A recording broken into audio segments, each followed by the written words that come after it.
क्या आपको पता है, एक ऐसा समाज भी था जिसने अपने समय के हर सामाजिक बंधन को तोड़कर लोगों को जागरूक करने का काम किया। एक ऐसा आंदोलन जिसने न केवल जात पात की जंजीरों को तोड़ा, बल्कि स्त्रियों को शिक्षा का अधिकार दिलाने में भी ऐतिहासिक भूमिका निभाई। हम बात कर रहे हैं सत्यशोधक समाज की, एक ऐसा नाम जिसे हर भारतीय को जानना चाहिए।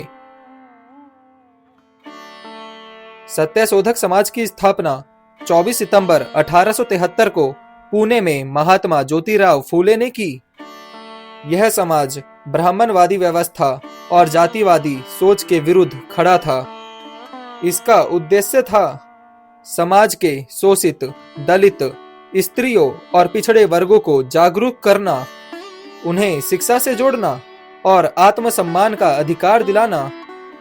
इस समाज का मुख्य उद्देश्य जाति और वर्ण व्यवस्था का खंडन, विधवा पुनर्विवाह को बढ़ावा देना, स्त्रियों को शिक्षा का अधिकार दिलाना, मंदिरों में सभी जातियों की समान भागीदारी, धार्मिक पाखंड और ब्राह्मणवादी वर्चस्व का विरोध, विवाह, नामकरण, मृत्यु संस्कार जैसे धार्मिक कार्यों में ब्राह्मणों की अनिवार्यता को समाप्त करना था।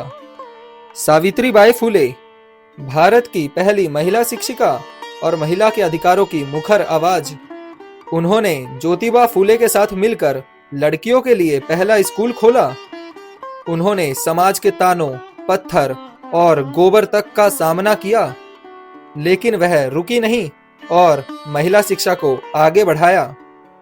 सत्यशोधक समाज ने विवाह के लिए एक नया तरीका अपनाया, जिसमें दहेज नहीं लिया जाता था, ब्राह्मण पुजारी की कोई आवश्यकता नहीं थी और विवाह एक समानता के प्रतीक के रूप में होता था। यह पहल उस समय की सबसे बड़ी क्रांतिकारी पहल बनी। सत्यशोधक समाज को तत्कालीन ब्राह्मण समाज और पारंपरिक सोच रखने वालों से कड़ा विरोध मिला। उन्हें नास्तिक, विधर्मी, समाज विरोधी तक कहा गया। लेकिन इस विरोध के बावजूद फूले और उनके साथियों ने कोई समझौता नहीं किया। सत्यशोधक समाज ने केवल विचार नहीं दिए, बल्कि स्कूल, पुस्तकालय, बालिकाओं के छात्रावास, अनाथालय जैसी संस्थाओं की नींव रखी।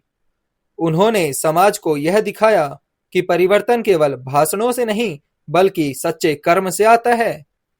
सत्यशोधक समाज केवल एक संगठन नहीं, बल्कि एक चेतना थी। यह चेतना हमें आज भी प्रेरणा देती है कि जब सारा समाज भ्रम में जकड़ा हो, तब सच्चाई की खोज करने वाला ही असली योद्धा होता है। ज्योतिबा फूले ने सन 1873 में गुलामगिरी नामक किताब लिखी, जिसमें उन्होंने ब्राह्मणवाद के जड़ पर चोट की। वो पहले व्यक्ति थे जिन्होंने कहा कि भारत में शूद्रों और महिलाओं का सबसे बड़ा शत्रु ब्राह्मणवादी सोच है। सत्यशोधक समाज ने एक ऐसे भारत की कल्पना की थी जहां हर बच्चा, चाहे वो किसी भी जाति, लिंग या वर्ग से हो, शिक्षा प्राप्त कर सके। आज जब हम शिक्षा, स्वतंत्रता और समानता की बात करते हैं, तो सत्यशोधक समाज की नींव हमें याद दिलाती है कि ये लड़ाई आज भी जारी है।